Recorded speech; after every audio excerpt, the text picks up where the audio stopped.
Hello everyone! Welcome to IPPT Learning, kung saan nag-share tayo ng ating munting kaalaman tungkol sa PowerPoint.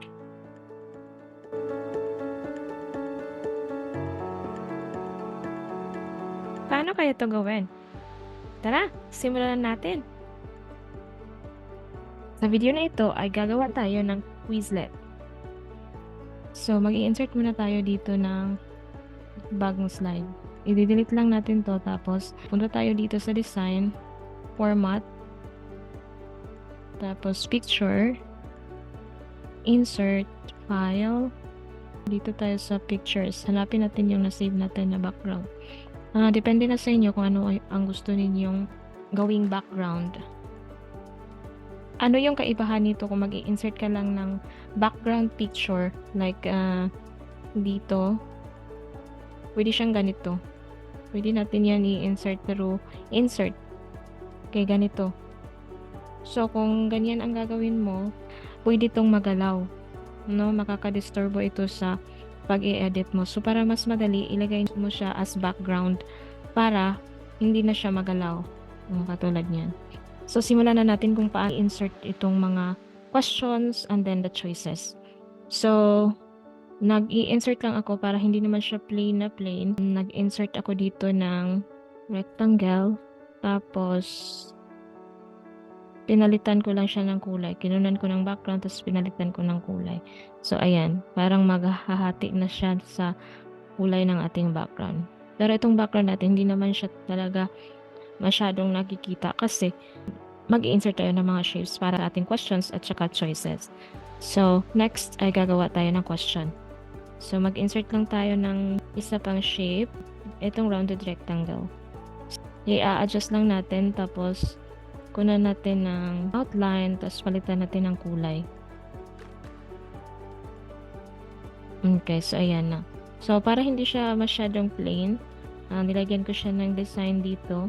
Punta lang tayo sa format shapes, edit shape, edit points. So, pwede natin siyang lagyan ng mga design katulad ng ganyan. Para hindi siya parang yung usual na rounded rectangle lang. So, ayan na siya. Tapos, maglagay tayo ng texts. Hindi ako nag-e-edit text dito. Gusto kong mag-insert kasi dito, meron akong figure. So, kaya nag-insert text box na lang ako. So, dito tayo. Para sa question, sa kabila, mag-insert tayo ng figure. So, type natin. What kind of angle is this?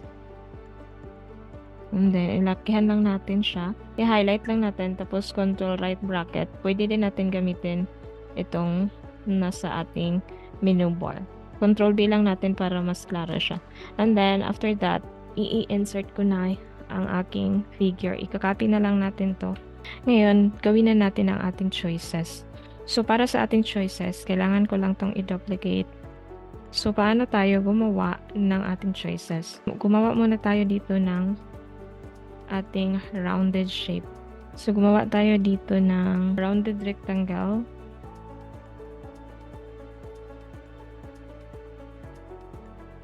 Tapos, itong naka-yellow, gawin na natin ganyan. So, isasagad niya para magiging oval siya. And then, papalitan lang natin siya ng kulay na medyo babagay naman sa ating ginawa. Okay, sa akin kasi green yung ginawa ko. Pwede naman tayo maghanap ng iba pang kulay. Okay, papanatili ko lang yung border niya. Tapos, i-duplicate ko to. So, Control D. Lagay natin dyan. Control D. Control D. Okay, kasi apat ang choices natin. So, apat yung gagawin natin. Control D natin to. Para diretsyo na apat yung nakokopya. Ang apat na to sa itaas ay lalagyan lang natin ng text na correct. Tapos, yung iba ay lalagyan natin ng wrong. Palakihan lang natin. Tapos, ayan. Kasi wrong, we usually look at wrong as a red one. So that's red.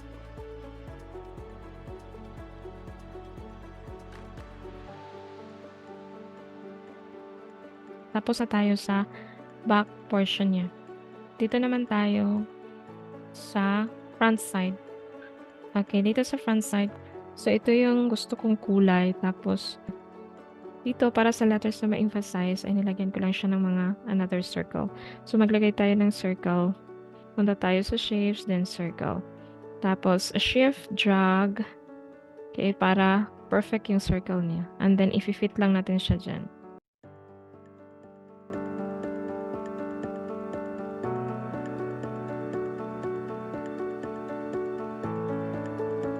Okay, so ayan na siya.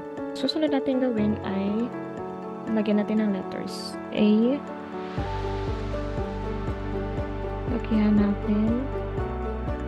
Ayan.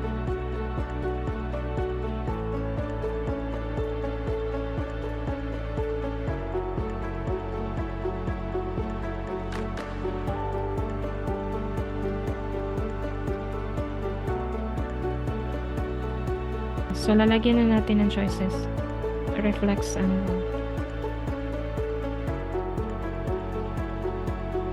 akyat hanggang. So, palakihan lang natin. Mag-space tayo para magiging even. Kasi natatakpan yan ibang parts sa letter. Ayan.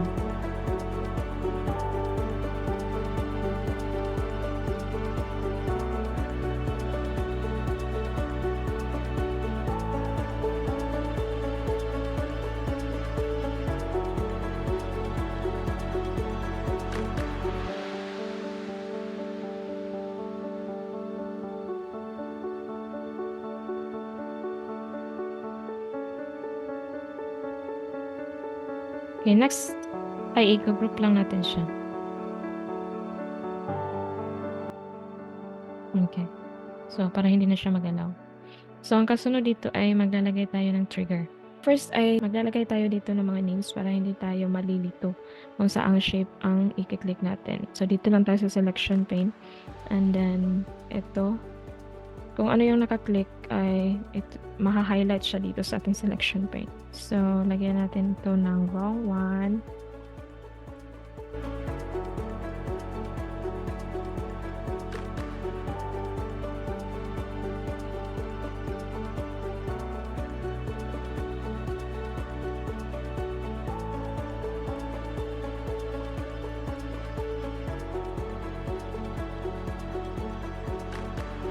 So, ngayon, paano natin ma-achieve ito? I-click natin, lalabas yung wrong or correct. Maglalagay na tayo ngayon ng animations. So, go to animations. Choose appear. And then, this one, letter A. Animations, disappear. And then, both this one. Go to trigger. Unclick of A. And then, click A and start with previous. Then, ilagay ito sa ibabaw ng correct. Select na natin kung ano ang nangyayari. Okay, so once you click it, nag-a-appear ang correct. So that means it is the correct answer. So, gusto natin i-achieve yung may tunog siya. So, maghahanap tayo dito. Click this drop down arrow and then go to effects option, and then dito makikita natin ang sound. So sound and then applause,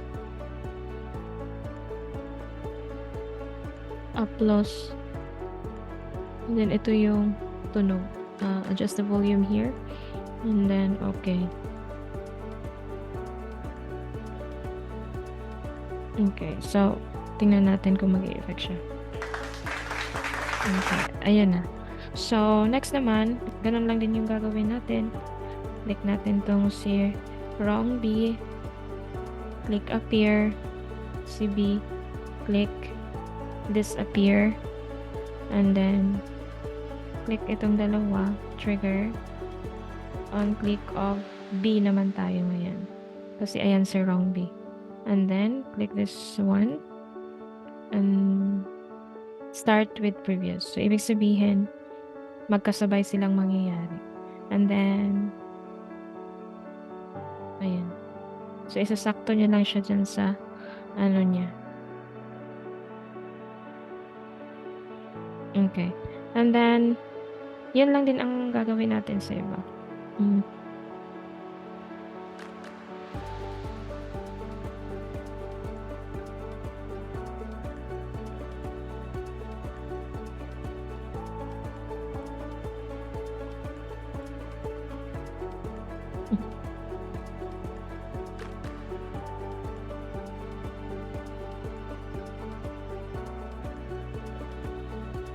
Para sa wrong answer, ang sound na hahanapin natin ay ang explosion.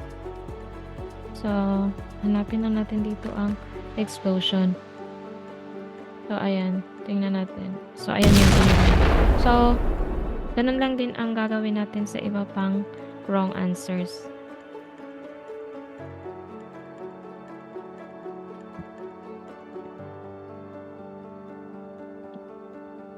Okay, so titingnan natin ang result ng ating ginawa.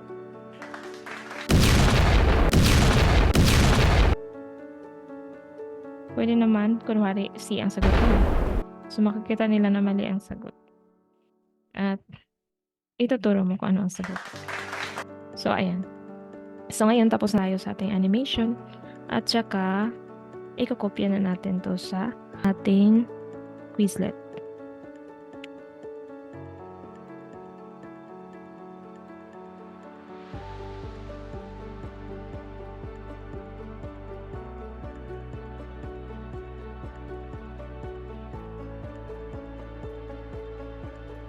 Okay, kopya na lang natin tong ating ginawa ditong icon at saka itong Quizlet.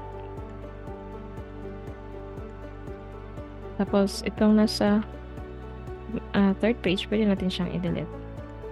Pwede din tayong gumawa ng parang template. For example, D yung sagot or C yung sagot. Kasi, mahirap na magpapalit-palit. So, kung may template tayo, so, gumawa ko ng C lahat ang answer, B lahat ang answer, A lahat ang answer.